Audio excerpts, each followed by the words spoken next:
UTI부터 살펴보도록 하겠습니다. 18,500원이고요. 비중은 20%입니다. 네, 일단은 빠르게 설명을 드려야 될 것 같아요. 네네. 일단은 뭐 그 종목에 대한 내용보다는 실제 가격 대역에서 움직이는 부분, 이 부분을 보시면 제일 좋을 것 같아요.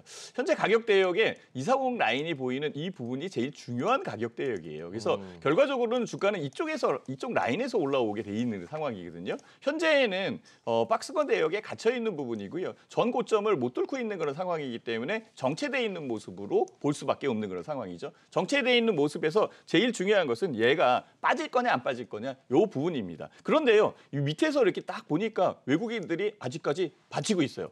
기관 수급이나 외국인 수급이 받치고 있다라고 한다면 당장 이게 빠진다라고 볼 수는 없는 그런 상황이거든요. 결과적으로는 추가적으로 올라올 수 있는 여건이 만들어진 상황이니까 현재 가격 대역에서는 홀딩하고 있는 그런 부분이 맞는 그런 상황이고요. 다만 이제 추가적으로 더 상승할 때에는 보조지표라는 부분을 분명히 생각해서 움직여야 되는 그런 상황입니다. 그렇다면 보조지표에 대한 부분이 아직은 다이버전시가 생긴 상황이에요. 그러니까 보조지표가 내리고 있는 상황이기 때문에 주가가 움직이지 못하거든요.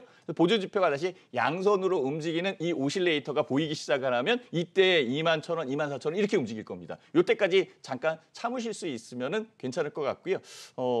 그 가격 대역은 24,000원이 넘는 부분이 굉장히 중요한데 고점 부분이기 때문에 그 부분을 넘기에는 약간 좀 힘들지 않을까 이렇게 생각이 듭니다.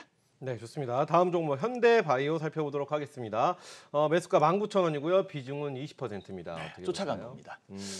사실 뭐 이슈에 대한 부분이고 얼른 수익을 내겠다. 그리고 단기에 접근을 해야겠다라고 생각을 했기 때문에 현대바이오를 쫓아갈 수밖에 없었다라고 저는 판단을 할 수밖에 없습니다. 근데 현대바이오에 대한 차트를 보더라도요. 정말 아깝습니다. 실질적으로 현대바이오에 대한 차트에서 240 라인은 여기서 형성돼 있는 거거든요. 여기서도 마찬가지고 이 앞에서도 마찬가지고 이상공 라인과 모든 이동평균선들이 집결되어 있는 이 상황에서 풀리기 시작을 한 겁니다. 여기서도 그거는 마찬가지예요. 그래서 매매에 대한 타이밍이나 이런 쪽을 잡을 때 너무 높게 잡았다라고 생각하시면 되는 거고요. 가격이 올라온 부분에서 추가적으로 상승하는 이런 부분들이죠. 이런 부분들이에요. 그래서 툭 튀어 올라오는 부분에서 나도 수익을 낼 수 있지 않겠느냐라고 생각을 해서 매수를 한 것이 훨씬 더 오히려 그 화근이 만들었다라고 이렇게 생각을 할 수 있어요. 그렇지만 20일 라인을 깨진 않았습니다. 여기에서 봐도 전체적인 라인에서 20일 라인을 깨지 않았어요. 20일 라인을 깨지 않는다면 이 주식은 그대로 다시 한번 올라올 수 있는 그런 여건이 만들어져요. 다만 지금 현재 움직이는 부분에서 까만색 선이 신용선이거든요. 네. 신용선이 떨어지기 시작하면 주가가 오히려 못 가는 경우가 많이 있어요. 그래서 신용이 차 올라오고 있는 그런 상황이니까 19,000원이라고 아까 말씀을 해주셨죠. 네. 그 가격 부분에 위치가 된다면 그때 거래량과 수급 부분에서 기관이나 외국인이 들어오는 게 좀 적다라고 한다면 털어내셔야 되는 게 맞고요. 그 상황에서 기관에 대한 부분들 그리고 또 그 현대바이오에 대한 이슈가 분명히 있어요. 그 이슈가 재차 부각이 된다면 조금 수익을 낼 수 있는 부분에서 매도를 하시고 오히려 240 라인 이 낮은 부분에서 올라올 수 있는 스토리가 있는 종목을 선별을 하는 게 훨씬 낫다. 갈아타자라고 이렇게 말씀드리겠습니다. 네, 좋습니다. 다음 종목 바로 이어서 살펴보도록 하겠습니다. 크리스탈입니다. 19,000원이고요. 비중은 20%입니다. 네. 19,000원이면은 꽤 높게 사셨어요. 19,000원대역이면은 240 라인 요 부분에서 산 거거든요.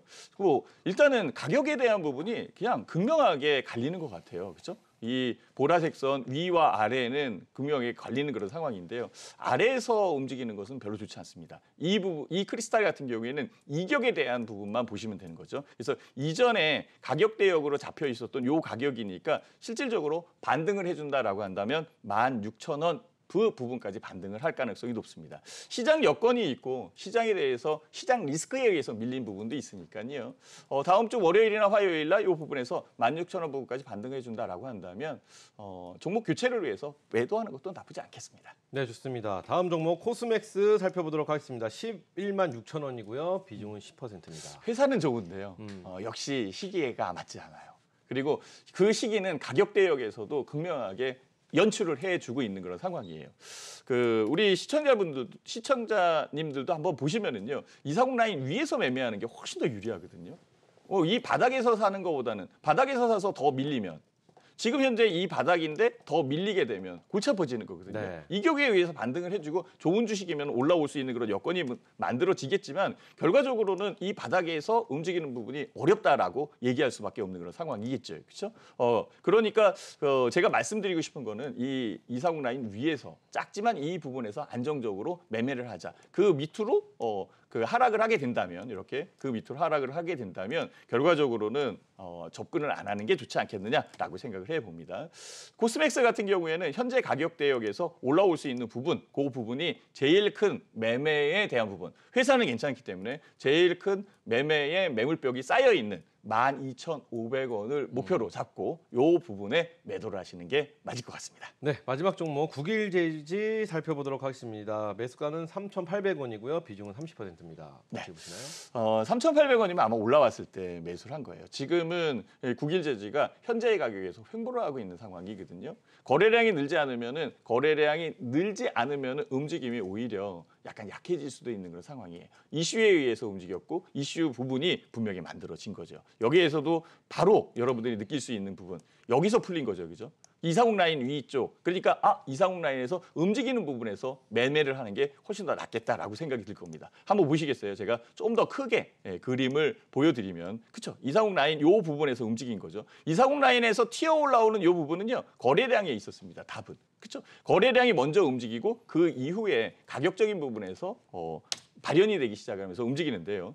현재 가격 대역에서는 20일 라인에서 수렴하고 있는 그런 상황이고 그동안 올라온 가격에 기간 조정을 하고 있는 그런 상황이다라고 볼 수 있습니다. 다만 좀 어렵게 판단에 어렵게 만드는 그런 상황은 이 파란색 선을 제가 올려볼게요. 이 기관선인데요. 기관이 계속 팔고 있어요. 기관이 계속 판다면 물량을 받아낼 수 있는 여건에 그 자금들이 소진을 낼 가능성이 높거든요. 그러면 의외로 주가가 다시 원자리 내려올 수도 있는 그런 여건이 됩니다. 그래서 반등을 하게 되면 나오는 게 좋지 않을까라고 보고 있고요. 이 부분에서 이 밑에 있는 이 바들이 거래량인데요. 거래량이 줄고 있죠. 계속 줄고 있는 부분이 보이시죠? 계속 줄고 있는 부분에서 작은 금액으로도 빠질 수 있어요. 오히려 작은 금액으로도 올라올 수 있어요. 그래서 이 박스 대역 안에 있는 4,000원에서 4,100원 사이의 움직임이 제일 중요해요. 그 상황에서 빠져나오는 게 맞습니다.